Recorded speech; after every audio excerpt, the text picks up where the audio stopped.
अक्सर ज़्यादातर लोग अपनी पत्नी को दूसरे नाम से बुलाते हैं। वह नाम ना लेकर प्यार से दूसरे नाम से बुलाते हैं। एक वाक़या ऐसा था कि एक व्यक्ति अपने पत्नी को कुछ रियल नाम से नहीं, प्यार से, दुलार से किसी और नाम से बुलाता था।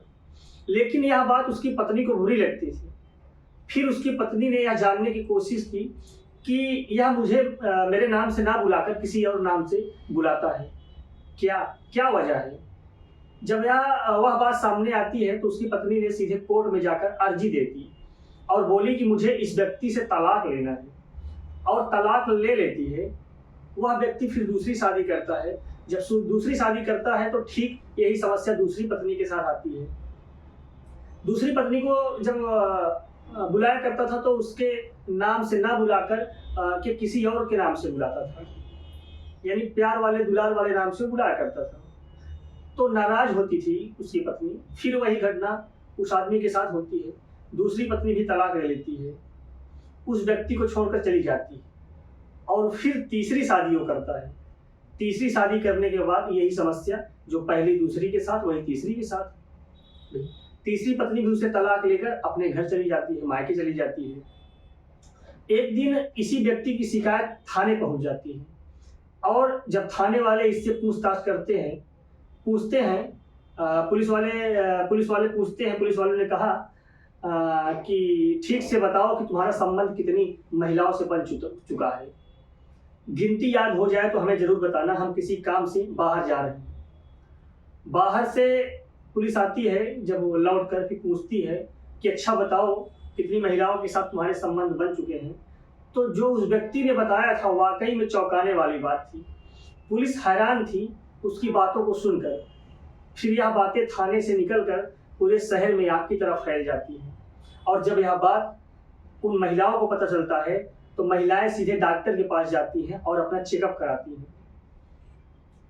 कुछ इस कदर हो जाती हैं कि पुलिस प्रशासन को महिलाओं को शांत कराना पड़ता है। उन्हें कहना पड़ता है कि तसल्ली से अपनी जांच कराइए, ज़्यादा परेशान मत होइए और जो कुछ होगा अच्छा ही होगा।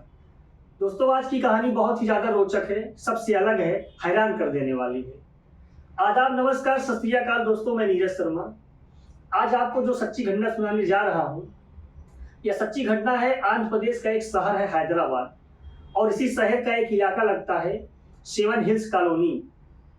दरअसल यहाँ का रहने वाला एक सॉफ्टवेयर इंजीनियर 5 अगस्त 2015 को अपनी पत्नी के साथ किसी काम से बाहर गया था।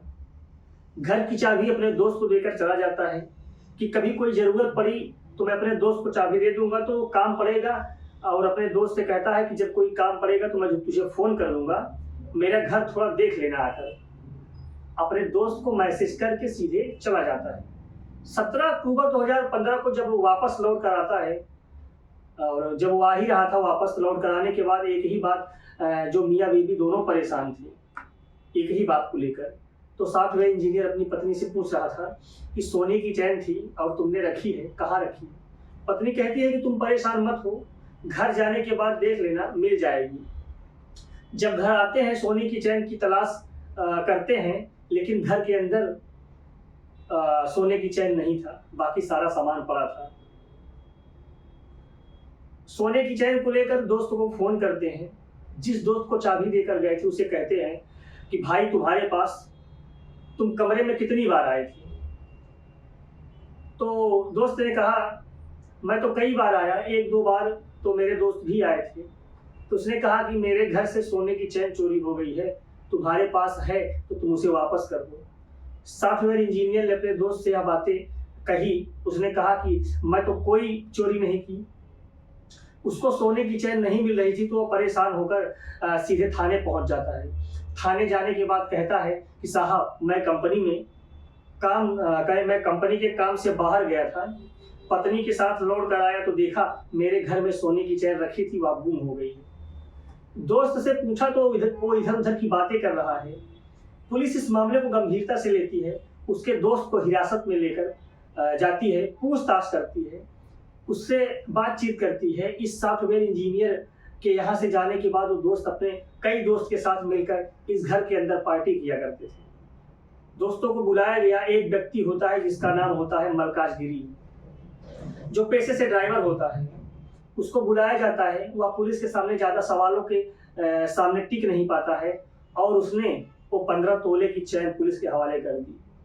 जैसे ही वह चैन पुलिस के हवाले किया, पुलिस ने उससे कई सवाल पूछे। कई सवाल में उसने एक जवाब दिया कि हाँ सर, बात तो सही है। बात कुछ ऐसी थी कि उसने एक दो नहीं बल्कि कई शादियां कर रखी थी। उसने 3 शादियां कर रखी थी और लगभग 15 अलग अलग जगहों पर चोरी कर चुका था। राज के बारे में जानने की कोशिश की।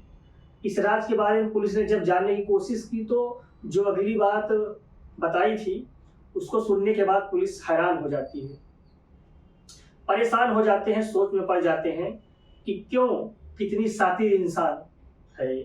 दरअसल वह मलकाज गिरी जो ड्राइवर तो था ही, लेकिन अलग अलग रेड लाइट एरिया में जाने के बाद महिलाओं के साथ संबंध बनाया करता था और संबंध बनाते बनाते उसके साथ रहना, उनसे बातचीत करना, उनसे नज़दीकियाँ बढ़ाना, ये सब शुरू कर चुका था। इसी बीच में शादी हो जाती है। रेड लाइट एरिया में औरतों के साथ सोया करता था। पहली शादी टूट जाती है, दूसरी शादी भी टूट जाती है, तीसरी शादी हुई उसकी वो भी टूट जाती है, क्योंकि वेश्याओं के पास आने जाने में कोई कसर छोड़ता नहीं था।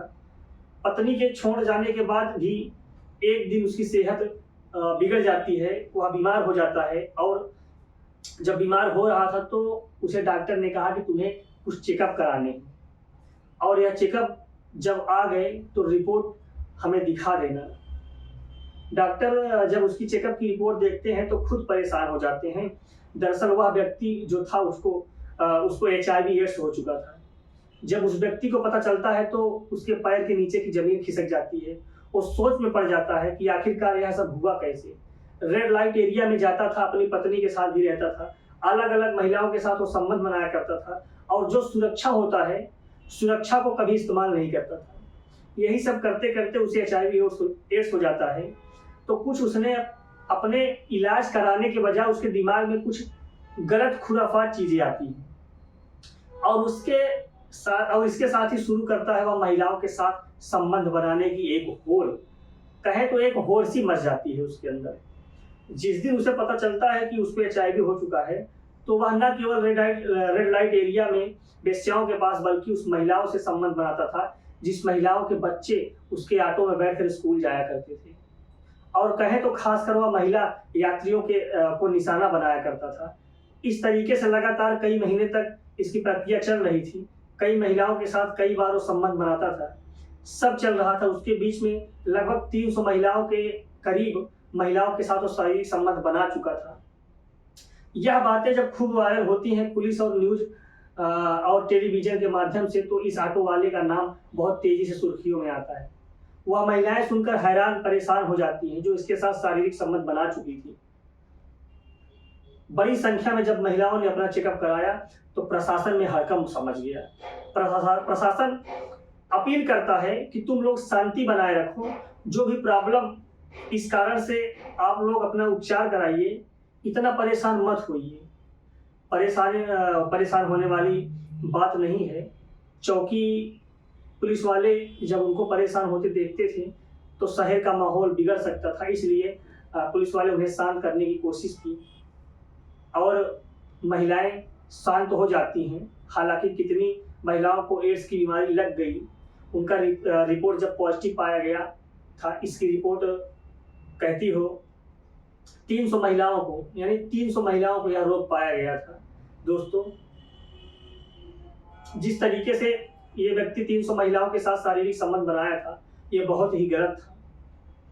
कहें तो सनकी ऑटो वाला था या जानबूझकर ऐसा किया था, ये तो बेहद गलत था। दोस्तों, इस पूरे घटनाक्रम को सुनाने का उद्देश्य किसी को परेशान करना नहीं, किसी का दिल दुखाना नहीं, बल्कि आपको जागरूक करना है, आपको सचेत करना है। ऐसा काम बिल्कुल ना करें जिससे आपका परिवार का यानी आपके और आपके परिवार की मौत हो, आपका परिवार मौत के करीब जाए। न केवल आपका परिवार बिगड़ेगा बल्कि किसी और का भी परिवार बिगड़ेगा। इसीलिए कोई भी फैसला लें सोच समझ कर लें, जोश में होश ना खोएं, सावधान रहें, सतर्क रहें, अपना ख्याल रखें। नमस्कार, जय हिंद।